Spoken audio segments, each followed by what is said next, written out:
Buenas, ¿qué tal? ¿Cómo están? Mi nombre es Francisco Nuevo, soy estudiante de Historia de la Facultad de Filosofía y Letras de la UBA. En esta oportunidad me gustaría ir comentándoles un poco acerca de la historia y de cómo se fueron dando los episodios y los eventos en torno al atentado de la Lexington por parte de una corbeta estadounidense el 31 de diciembre de 1831, pero a su vez y al mismo tiempo preguntarnos por qué se da semejante evento y tratar de hacer una historia de un alcance un poco mayor y no solamente cercarnos o ceñirnos en la idea o en los eventos que efectivamente transcurren en 1831, que de alguna forma los podríamos iniciar con los apresamientos que efectúa el gobierno de Buenos Aires sobre tres buques de pesca estadounidenses y que finalizan con ese bombardeo de alguna manera. Nuestra pregunta de alguna forma va a ser preguntarnos por qué Estados Unidos comete semejante atropello, por qué Estados Unidos comete semejante acto violento, y a ir rastreando, mejor dicho, esas relaciones que se fueron dando previo al atentado.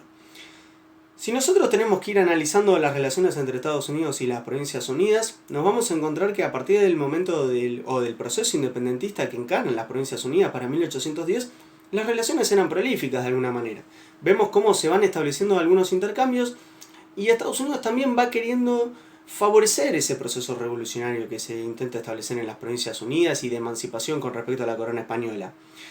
Porque veía que con Buenos Aires se podían comercializar nuevos bienes, que encontraba en este nuevo territorio nuevas vías de comercialización, como decía, y que por eso va a tratar de traccionar y de motorizar estos impulsos e insurgentes que se estaban dando en la región.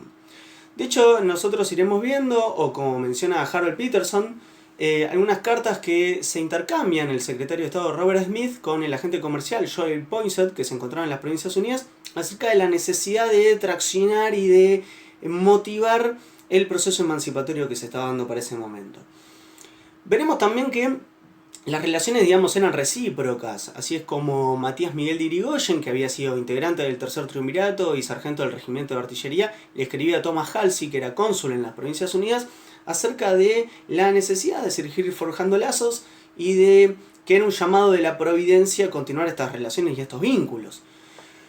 Otros más que se van dando son los intercambios entre Albert Thomas y el presidente James Madison sobre también la necesidad de seguir estableciendo vínculos, la necesidad por parte de Estados Unidos de ofrecer su apoyo, el financiamiento y su total seguridad ante el proceso emancipatorio que habían emprendido las Provincias Unidas.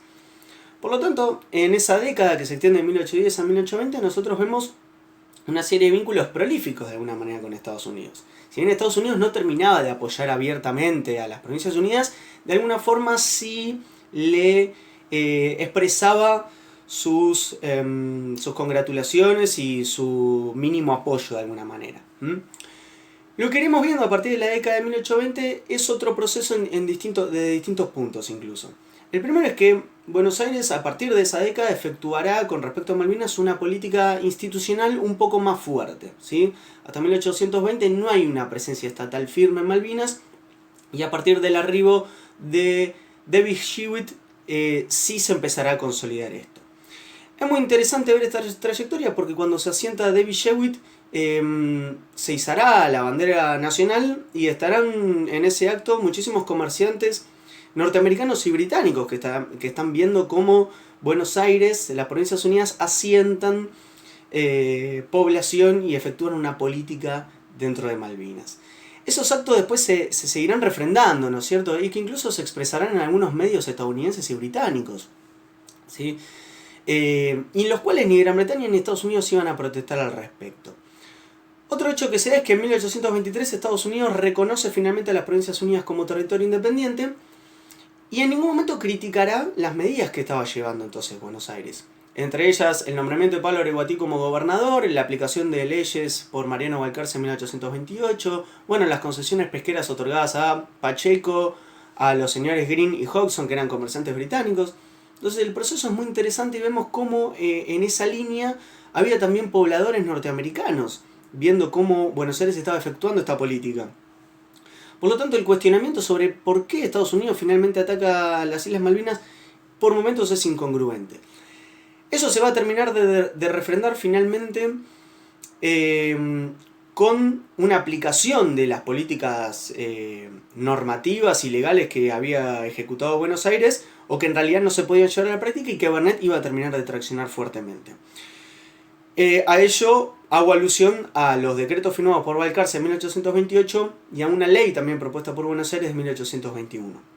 Su aplicación iba a terminar con el apresamiento del Harriet, del Breakwater y del Superior.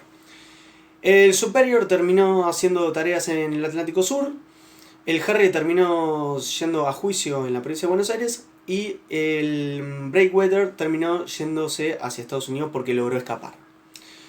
La trayectoria es muy interesante, Estados Unidos protesta al respecto, pero Buenos Aires sigue haciendo hincapié y alusión a la idea de llevar a juicio en definitiva esto. A Estados Unidos, por supuesto, no le motiva las iniciativas de Buenos Aires y decide finalmente dirigirse hacia el Atlántico Sur con la corbeta Lexington. La misma desorientaría a la población porque tendría pabellón francés, por lo tanto los habitantes que estaban en Malvinas no podrían haber sabido nunca que era un barco norteamericano, y finalmente el atentado se terminaría de llevar el 31 de diciembre de 1831. Malvinas, obviamente, el asentamiento que había generado Buenos Aires a lo largo de todo este periodo quedó sumamente destruido, despoblado, y finalmente con Estados Unidos se iniciaría una serie de cruces diplomáticos entre Anchorena, Massa y Baylis y Slocum por parte de Estados Unidos, que continuarían a lo largo del tiempo, pero que no terminarían de encontrar una solución al respecto. Buenos Aires, con respecto a la política malvinense, en 1832 nombraría a Francisco Mestivier como gobernador de las mismas, ¿sí? Por unas iniciativas generadas por el gobernador de Buenos Aires de aquel momento, Juan Manuel de Rosas. Y la gestión malvinense tendría como objetivo realizar las mismas tareas que había realizado antes, ¿sí? La de patrullaje y control de la pesca ilegal. Así es como se intentaría apresar a la goleta Son, también de nacionalidad norteamericana, pero dicho apresamiento no se podría concretar en su totalidad, ya que para el mismo periodo se realizaría un motín que finalizaría con el asesinato de Mestivier, y al tiempo después finalmente Juan Manuel de Rosas finalizaría su gobernación y en 1833 los británicos colonizarían Malvinas, impidiendo la continuidad de esa política malvinense que venía efectuando las Provincias Unidas hasta ese entonces.